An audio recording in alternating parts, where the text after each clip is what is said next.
I designed my social media site so pond owners spend their money wisely and don't make foolish bets. One way in pond management to make a foolish bet is to not understand what you're doing completely and have to do the job more than once.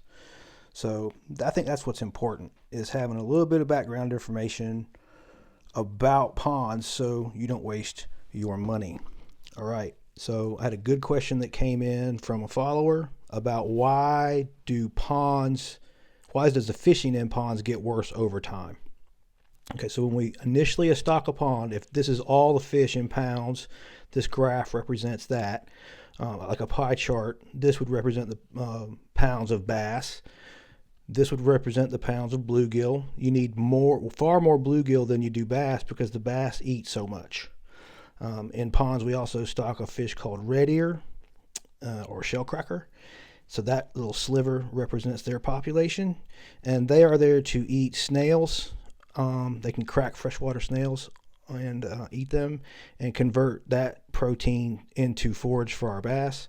Also, reducing the snail population will reduce the parasite population on your fish because they're hosts. So red ear are also good in pond management. So I guess the simplest way to look at this is if you catch and release a long time in a pond, even though you stocked it properly, and you increase the pounds of bass in the pond, you decrease the pounds of bluegill naturally. That's how one takes away from another. So now there's less bluegill for the bass that are there to eat, and that's what makes those bass grow slowly. So you have to monitor that and remove bass as they get crowded to keep the bass population back like original and to keep your bass growing well.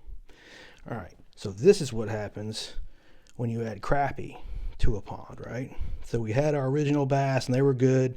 Where bluegill were doing good and feeding our bass, but then we had one other species come in, say down a stream, and that's a crappie. Well, it's going to take away from the bass population because they eat bass fry. Their fry are born earlier in the spring than bass. So their fry eat bass fry and can really wipe out a bass population if the spawn stacks up the right way. But the crappie also eat bluegill fry and what bluegill want to eat. So they take away from the bluegill population. Okay, so you can see that now represents all the pounds of crappie and far less bluegill to feed the bass. And that's important because crappie only spawn once a year in the spring. Bluegill put off multiple spawns throughout the growing season. So as the crappie reduce the bluegill population, that even significantly reduces the bass because there's no forage. The reproduction is completely disrupted compared to this.